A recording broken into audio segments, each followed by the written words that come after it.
In the forgotten corners of rural Pennsylvania stood a decrepit Victorian mansion known as Elmswood Manor. Long abandoned and shrouded in legend, the house was said to be cursed, haunted by the ghost of a music teacher who vanished nearly a century ago. Locals never dared go near it, except for those foolish enough to chase thrill over sense.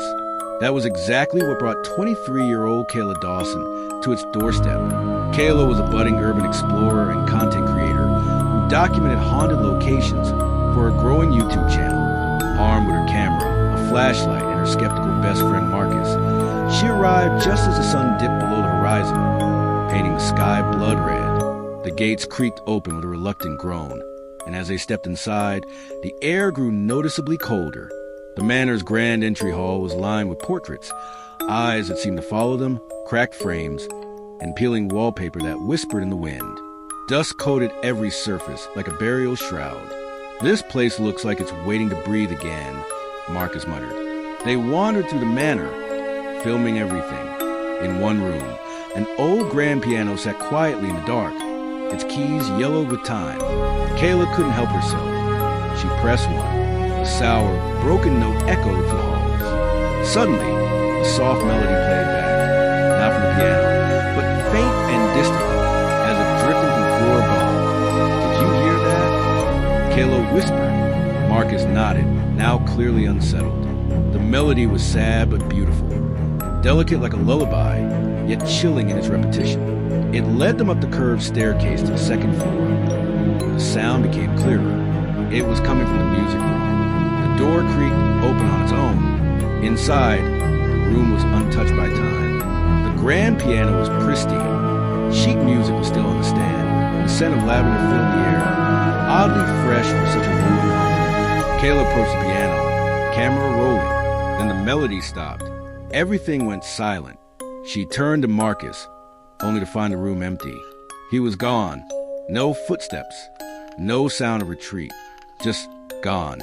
Panic rising. She called out for him, her voice trembling. The only answer was a single note from the piano behind her. She turned. Seated at the piano was a woman in a tattered dress.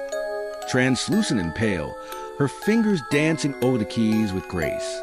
Her face was peaceful, almost serene, until she looked up at Kayla. Her eyes were hollow, not metaphorically, literally black holes, empty voids where her soul should be. "You interrupted the recital," the ghost whispered. Kayla stumbled backward, dropping her camera. When it hit the floor, the lens cracked, and the screen showed something it hadn't before. Dozens of shadowy figures in the room. Spectators, all with hollow eyes, all watching. The ghost stood up. "You must stay. The audience demands music." Kayla turned to run, but the door slammed shut. The piano began to play by itself. Faster now, more aggressive, chaotic. The walls vibrated with the sound, and the portraits in the hallway outside began weeping black tears.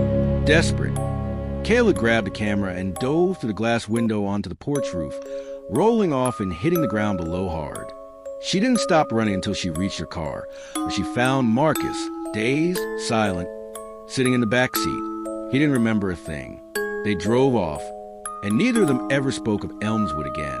But every so often on cold autumn nights, Kayla swore she could hear the haunting melody echo from the woods, beckoning, calling, pleading for her return to finish the recital she interrupted.